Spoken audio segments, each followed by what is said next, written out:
je vous propose de vous installer confortablement et de fermer les yeux. Vous pouvez choisir d'écouter les messages de mes histoires ou bien de ne pas les entendre, comme si cela suffisait de se laisser guider pour créer un déclic, peut-être même le déclic, pour vous motiver à faire du sport. C'est à la suite de séances comme celle-ci qu'il n'est pas possible de ne pas sentir l'énergie circuler en nous, comme si cette dernière avait le pouvoir de supprimer toutes les raisons qui nous empêchaient de faire du sport. D'ailleurs, peut-être est-ce le bon moment pour qu'une partie de vous enfile sa tenue, tandis que l'autre la félicite d'avoir laissé la motivation s'exprimer. Parce que je ne sais pas si vous savez que nous ne sommes pas obligés de chercher à se motiver.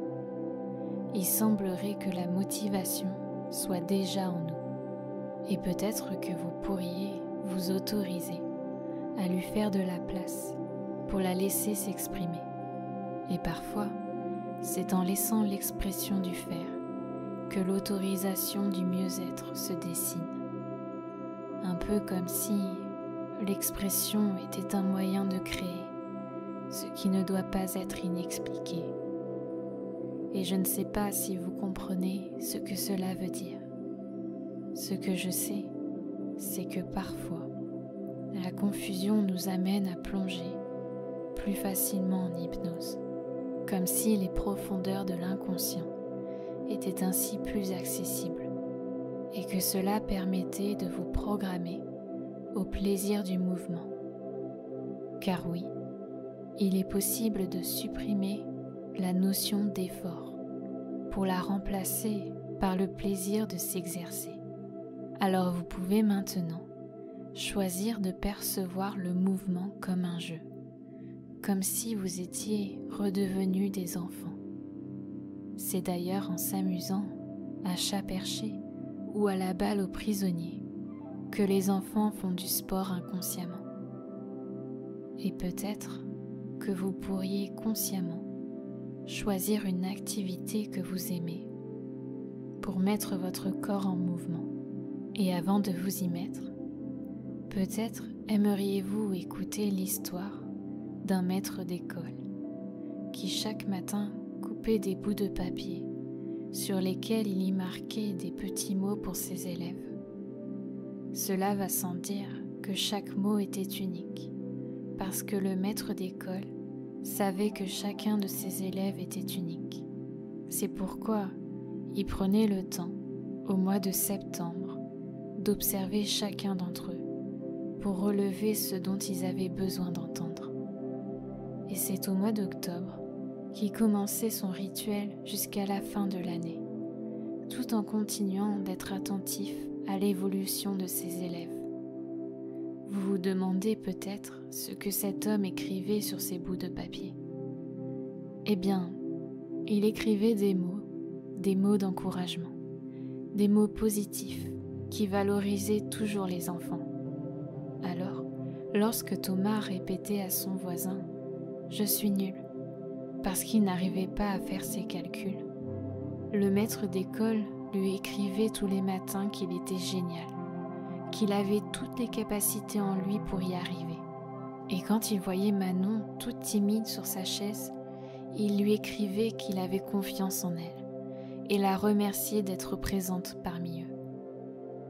Il faisait cela pour chacun de ses élèves, et au fur et à mesure que l'année avançait, ses élèves prenaient confiance en eux. Et c'est comme par magie que les résultats s'amélioraient. Chaque élève arrivait le matin avec le sourire aux lèvres, impatient de découvrir quels mots positifs les attendaient.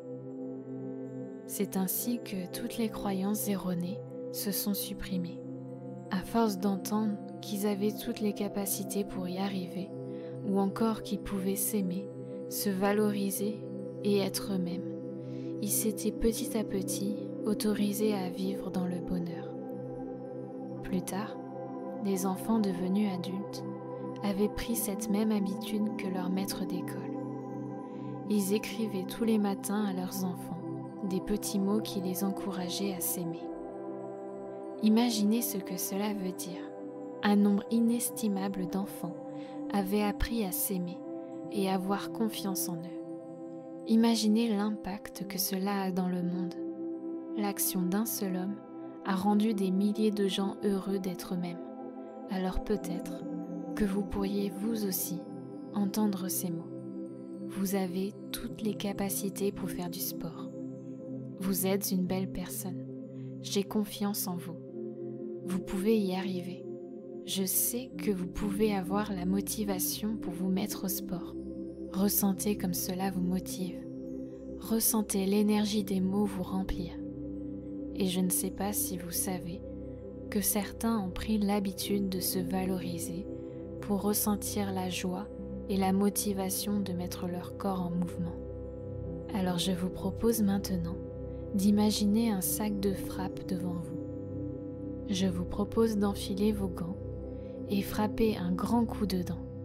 Allez-y. Ça y est, c'était notre fameux déclic. À partir de maintenant, la motivation pour faire du sport est activée. Imaginez d'ici quelques minutes toute l'énergie de la motivation vous envahir. Imaginez le bonheur de ressentir la joie de vous mettre au sport. C'est dans le mouvement que l'énergie circule plus facilement.